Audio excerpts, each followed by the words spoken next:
to politicians is showing that today to take a picture of something that one man dreamt 100 years ago, you need people from 40 different countries. You need people from all over the world, that at the same time that you're sitting here, there's 6 press conferences in Washington, in Tokyo, in Taipei, in Shanghai, and in Santiago de Chile. And I'm proud of Europe. I'm proud of Europe because we have invested so much in this project. We have put altogether more than 44 million euros because we can be proud that Europe has a winning formula. And that winning formula is simple. We believe deeply in the freedom of science. We believe that scientists are the ones to make the choices, that the choices of science are not done by politicians. We believe somehow in the intuition of science. Stephen Hawking once said something that I would like to finish these words today with you, with this excitement of us. He said, "It is said that facts are sometimes stranger than fiction, and nowhere this is more true than in the case of black holes. Black holes are stranger than anything dreamed up by science fiction writers, but they are firmly matters of science fact."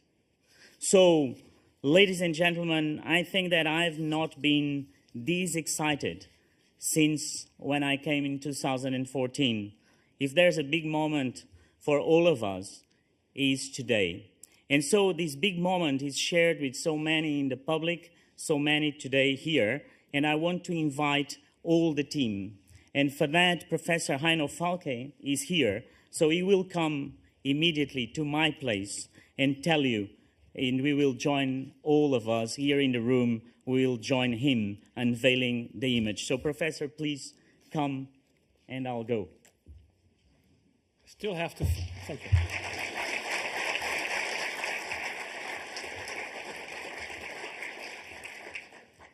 Now I have to fill the time actually until we are allowed to actually, start the unveiling sequence. I thought I use the time to introduce our team here that's here today on stage. We have Monika Moshi-Broczka from the Radboud University, working on theory and imaging of black holes. Luciano Rezzolla from the Goethe University in Frankfurt. We have Eduardo Ros from the Max Planck Institute for Radio Astronomy. And we have Anton Census, the director of the Max Planck Institute for Radio Astronomy in Bonn, and also chair of the board of the Event Horizon Telescope. And we have, a lot of team members here in the front row. Michael Kramer was already mentioned, our co-PI. We have Remo Tilanos, the project manager of the Event Horizon Telescope. I'm glad you're here with us today. Colin Lonsdale, who is the co-chair of the Event Horizon Telescope project. Now we have to start with the session. We are looking into space,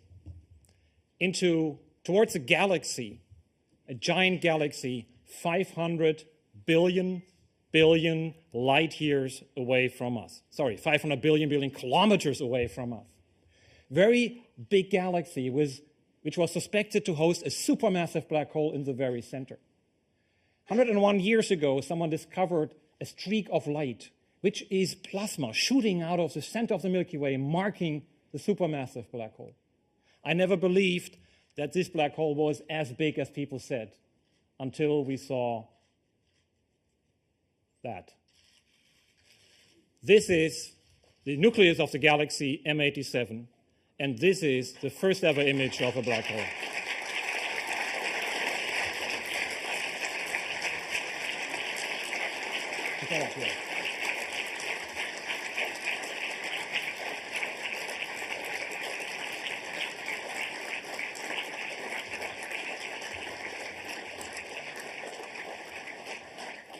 Das ist das erste Bild eines schwarzen Lochs. This is das the ist das first erste image of a Foto black von un hole. satellite. C'est la première image d'un trou noir. What you're seeing here is the result of many people working together.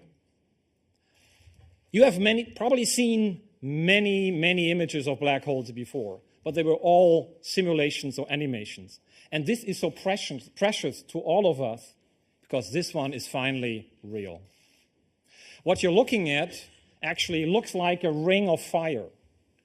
And it's actually created by the force of gravity, by the deformation of space-time, where light actually goes around a black hole, almost in a circle. And that creates that circle that we see here. It has a diameter of, I forgot the number actually. 100 billion kilometers. Now I got it right. It has 100 billion kilometers. But actually, at the distance, at the huge distance of M87, it actually will appear as a mustard seed in Washington, D.C., as seen here from Brussels. The size of the ring is actually determined by the mass of the black hole and very independent of all the parameters of the black hole or the modeling. And so we can derive from that size directly what the mass is. And it's 6.5 billion times the mass of the sun. That is an enormous black hole that we see there. We see also more in there. We see this dark region in the middle. I've always been asked by my colleagues, or told by my colleagues, you cannot see a black hole, can you? And I think they're right. You cannot see a black hole, but you can actually see its shadow. And that's when the light actually disappears behind the event horizon, creating that dark region, that dark shadow we see there.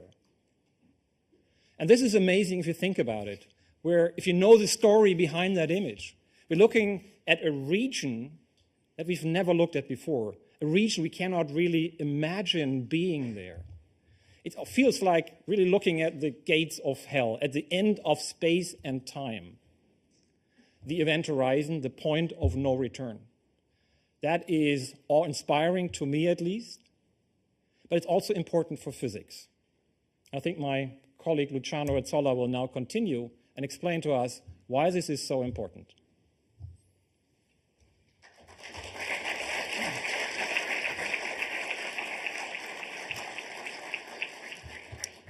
Questa è la prima immagine di un buco nero. So black holes are part of our daily knowledge. In fact, even a child knows what a black hole is, and the best definition I've received actually comes from a child who simply said, well, it's just a hole you cannot fill. So they're very simple, but they're actually extremely problematic in physics, and because of the properties they have.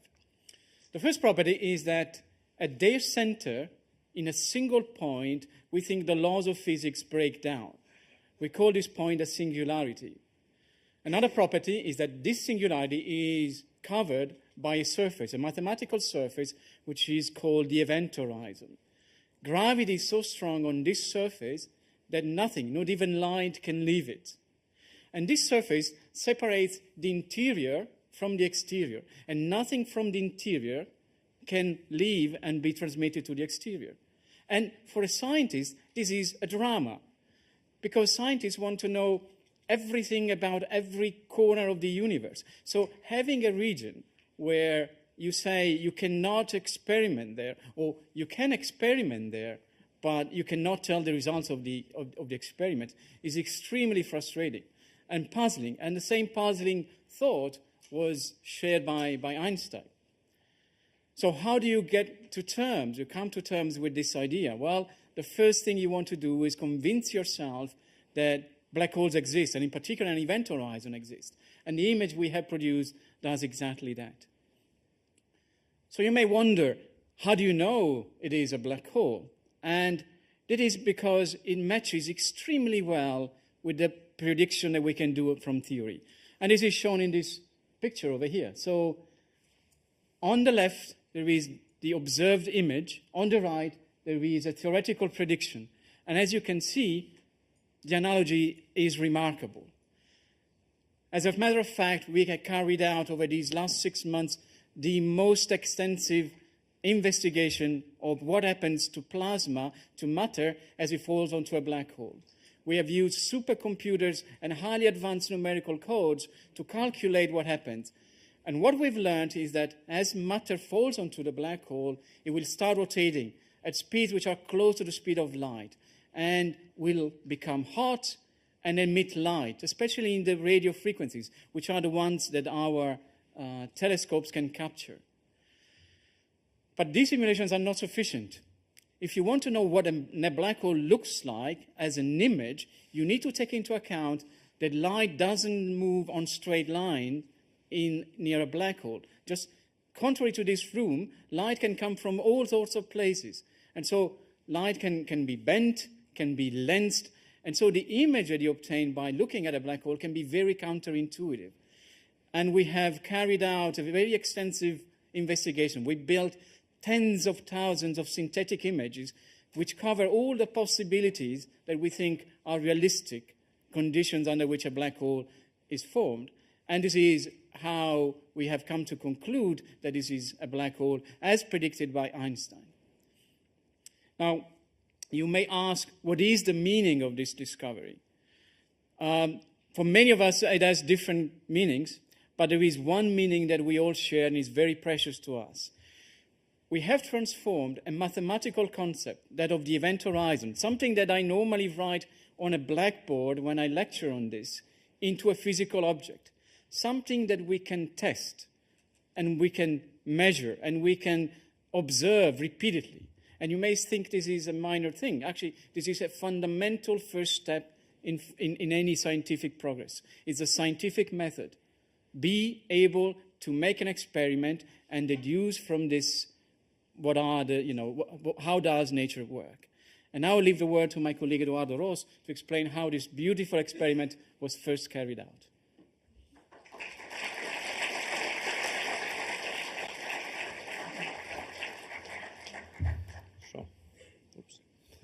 So, astronomy is not something that you do just from your desk.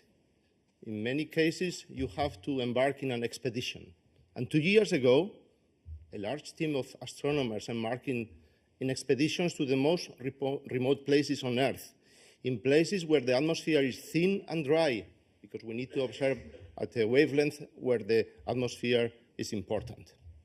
The important thing of that is, in these locations, are also facilities, as you see. They're like Iran 30-meter telescope or ALMA or APEX with European technology. And in these telescopes, the team of astronomers went there, prepared with one eye into the weather forecast, checking up all the systems of the telescopes, checking that everything works, and waiting for the go command when the weather was good in all these sites around the Earth. One of the tricks you need to make such an image of a black hole is to get a telescope as big as the Earth. And to get that, the small pieces of this telescope are parabolic antennas, which you can see the locations in the picture there.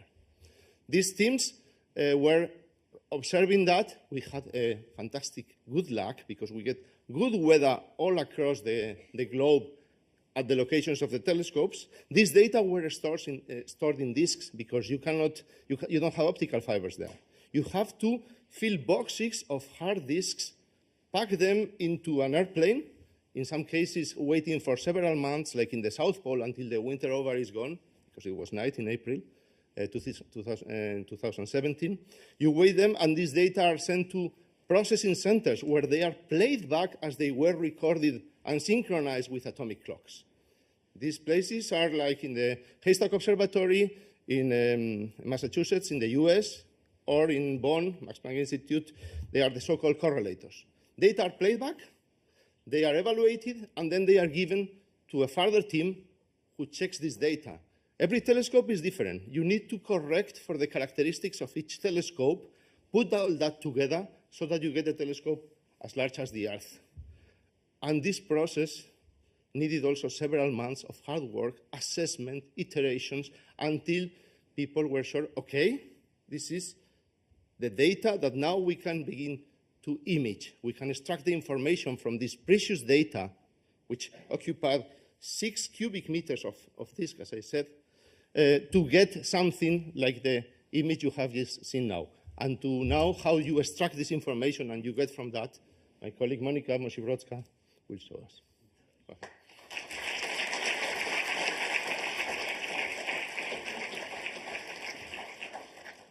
You may wonder, how this image was made in the first place. Event Horizon Telescope data is like incomplete puzzle set. We actually only see pieces of the real true image. And then we have to fill in these gaps of these missing pieces to construct the physically possible image that is actually matching our data. This is actually a very difficult process. Therefore, the imaging process has been split into several phases.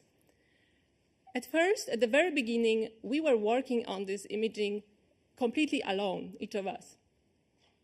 This was a remarkable, almost life-changing experience to see an image of a black hole shadow popping out on the screens of our ordinary laptops. Next, we formed independent teams that worked completely independent from each other to repeat the imaging process. This was very necessary, important step because we wanted to get rid of the human bias as much as possible. And in the last phase, which took the longest time, the imaging was done very, very carefully via very careful scientific analysis. So what have we learned from the images, and not just from the images, also from the data that are lying underneath this image? So first of all, we have observed this source for 4 days. Over the 4 days, the ring is there. The image looks almost exactly the same. We have also measured the size of this ring. Over 4 days, the size is always the same. It doesn't change. We have also measured the contrast between the ring itself and the central darkness. And the contrast is as large as it is expected for the black hole shadow. But there's one more very peculiar thing about this ring. It's not really a full ring. It actually is much brighter at the bottom side. Why is that? Our models told us immediately that this kind of structure can be only formed if something in the source is rotating. What is rotating? It could be the black hole, but also the matter around it, or both can be rotating.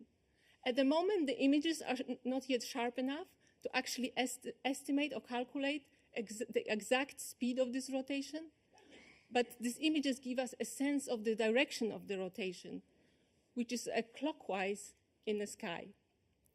So to summarize, our images, our data tell us that we are looking at the shadow of the black hole, which has been predicted by all the models of the black holes that we have developed over the last few decades. And now Anton Zenzus will share some final remarks on the current state and the future of the Event Horizon Telescope. Thank you.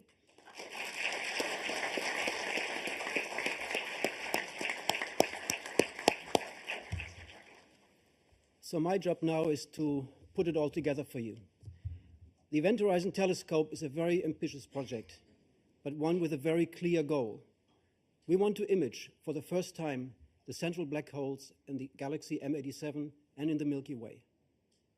Today, now, 6 papers are appearing in the Astrophysical Journal Letters, a special edition, that show the image and all the discussion that is needed to convince our scientific colleagues. And in a few days, the data from our observations will be made public so that scientists anywhere in the world can verify our results. So how have we made this happen? We had to assemble a fleet, a capable fleet of the best and most sensitive millimeter wave radio telescopes in the world, combined through supercomputers to form one large radio telescope. We had to organize a team that now numbers to more than 200 scientists from many institutions around the world. This is a truly global collaboration. We cannot name all the people that are participating in this, but representative for all of them, I want to recognize Colin Lonsdale, Director of Haystack Observatory, and together with me, co-chair of the EHT Collaboration Board. He represents, together with our other friends here, the global partnership that we have, all the people that now are listening elsewhere that work together in this project. The preparation for these observations took a long time. I've spoken this morning to somebody who started 40 years ago building sub-millimeter telescopes. And so you can say several decades of preparation went into what in 2017 was for the team a very, very difficult, a complicated experiment to perform. This experiment was successful. This story is not a story of one hero. Instead, there are many heroes to this story. I'm proud to work with these people, and we salute their achievement. A number of them are here in the room today, ready to meet you later. So in Europe, how were we able to play a leading role in this endeavor? Foremost, it is through combining forces. We have brought together astronomers, observers, theoreticians, and facilities. Together, we in fact were able to make a much better result than we would have been able to do individually. Of course, in Europe, we have direct access to some of the most powerful millimeter wave radio telescopes. The Institut Radioastronomie Millimétrique ERAM's 30-meter telescope was a crucial element in the north. ALMA, the Atacama Large Millimeter Array, where the European Southern Observatory is a key partner, was absolutely a game changer. It enabled us to get the sensitivity and the resolving power to make these images happen. Scientists in Europe for decades have collected the capabilities, have developed methods, have acquired the excellent skills that were needed to participate in the scientific process in this project in all places.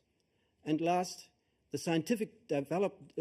technical development capability that we have to build instrumentation, state-of-the-art instrumentation that we need, is second to none here in Europe. Lastly, the public funds, the taxpayer money that was spent on our basic research here, both from national resources, but also from the European Union, from the European Research Council and from RadioNet, was crucial in making this excellence happen. We appreciate that very much, and we hope we can come back. So where are we going from here? M87 in the bag. We're confident that very soon we'll complete the analysis of Sagittarius A star. We will go back to observe, and so please stay tuned. We'll come back. We are already underway improving the array. Foremost, ERAM's expanded NOEMA array that they will soon finish will again be a game changer for our trade. ALMA will offer us improved capabilities. And the Greenland Telescope and perhaps the African Millimeter Telescope project will make critical contributions to improving the quality of the EHT.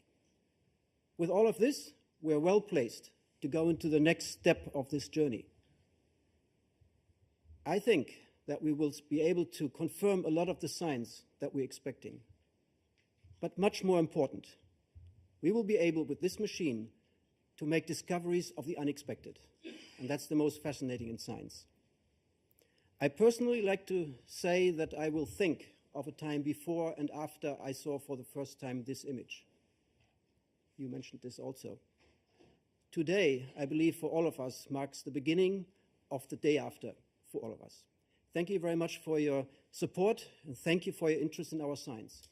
Now we will be ready to take your questions. Thank you.